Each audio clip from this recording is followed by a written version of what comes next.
Tennessee takes on Ohio State in the first round of the college football playoff on Saturday, and there is one massive X factor about this game that I think will play a major role in deciding the winner. Hey, Lucas Panzica here from 104.5 The Zone and A to Z Sports. Look, we could talk about this game all day long. The matchup advantages, the stats behind it, the resumes of both teams. But truthfully, there is one aspect of this thing that is hugely critical, that is unquantifiable and impossible to predict, and that is how Ohio State responds when they set foot on their home field for the first time since that regular season loss to Michigan just 3 weeks ago.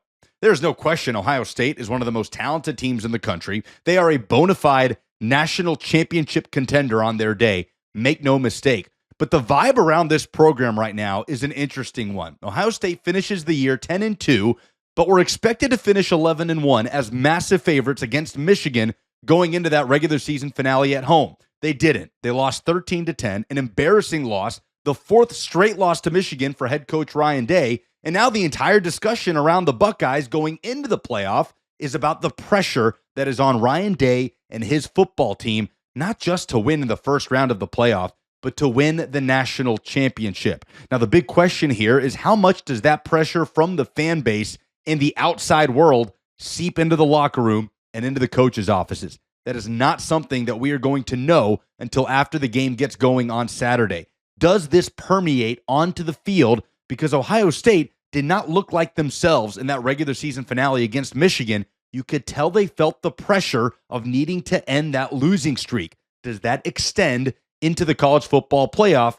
That remains to be seen. Now, there is a sample size of something similar happening here 2 years ago. Ohio State lost to Michigan in the regular season finale and then turned around and played Georgia in the national semifinal and put on one of the best performances of the Ryan Day era, but it came up just short. They missed a field goal at the end. Georgia moves on to the national title. If Ohio State hits that field goal, they move on to play TCU and likely win the national championship.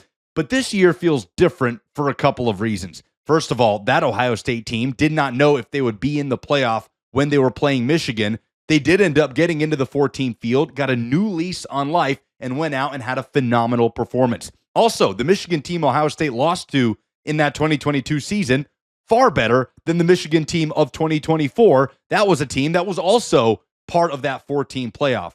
This Michigan team in 2024 went 7-5 and took a major step back after winning the national championship last year. The pressure has been mounting year over year. Despite the good results overall, Ohio State has failed to win their most important game of the season in Michigan for the last 4 years. How much does that trickle down to the players? Because let's be honest, this is mostly a conversation with fans and media. Ohio State very well could come out ready to play and motivated on Saturday. That is absolutely possible.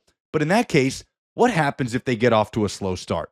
How toxic will the feeling be in Columbus if Ohio State has a couple of 3-and-outs to open this game and then the boos start to rain down? Do we then see Ohio State kind of turtle back into the version of the Buckeyes that we saw against Michigan? Not to mention, there's going to be a lot of Tennessee fans in the house on Saturday. If the Big Orange fan base is making noise and Ohio State fans are starting to voice their displeasure, then that can be a lot for that football team to deal with as they really start to feel the pressure. And then Tennessee will have an opportunity to take advantage there. It's almost a house money feel for the Vols going into this game. Now, we don't know how all of this is going to play out. Ohio State could come out ready to go. Ohio State could come out essentially as a continuation from that Michigan game. But there's no question it is a big X factor around this matchup. I do know one thing. Maybe Tennessee should have a big Power T flag on the sideline just for Ohio State players to see from across the field and reminisce on Michigan planting their flag at midfield at the shoe just a few weeks ago.